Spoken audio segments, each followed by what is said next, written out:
Welcome back to another instalment of New Zealand Bird of the Week, where in this video I will be talking about the grey duck, a bird that in interbreeding with a recent introduction is now dwindling. I hope you enjoy. Grey ducks, known elsewhere as the Pacific black duck, is a dabbling duck found across much of Indonesia, New Guinea, Australia and New Zealand. Birds have a dark body and a pale head, with a dark crown and facial stripes. Sexes are similar with little noticeable sexual dimorphism, although males are typically 5 to 10% larger than females, with sizes ranging from 50 to 60 centimeters in length and weights of 900 to 1,200 grams. Birds are mainly vegetarian, feeding on the seeds of aquatic plants, although they do supplement their diet with small crustaceans, mollusks, and aquatic insects. Food is obtained through dabbling or upending, a common method many waterfowl utilise to obtain food, where the birds plunge their head and neck underwater, upending the body and raising their rear ends out of the water. Birds are seasonally monogamous, with all incubation and duckling care being conducted by the female. They disperse themselves on ill-defined territories, where the male's defense is more concentrated on female protection and guarding rather than of space.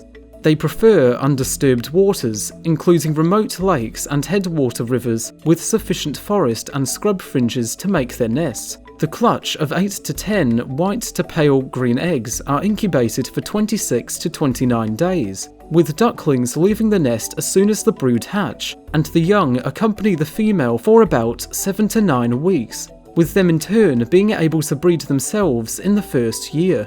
Birds may occasionally occur in flocks, but are typically encountered as solitary or in a pair, and once encountered are timid and easily spooked.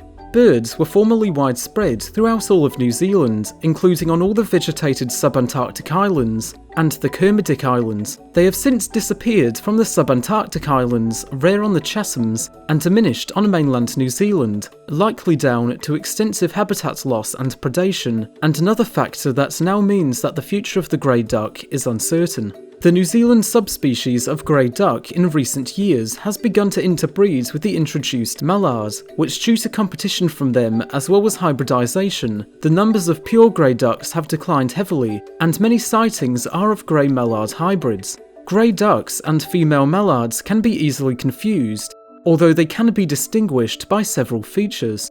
Mallards have bright orange legs and feet, orange and brown bills, more diffuse eye and bill stripes, with grey ducks having a green speculum with broader black borders and a thin white band on the trailing edge only, and mallards having a blue speculum bordered with thin black and white bands on the front and back.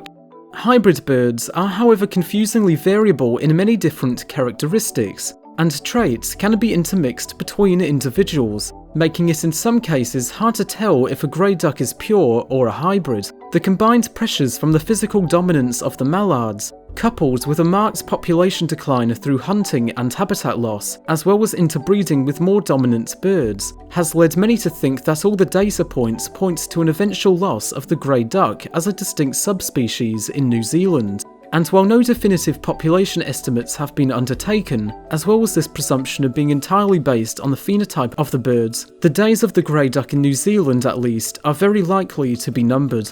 And with that, I thank you for watching this instalment of New Zealand Bird of the Week. For next time, you are now able to vote for the mottled petrel, a bird that, while similar to the soft-plumaged petrel, does have some differences. And with that, I'll see you next time, whenever that may be.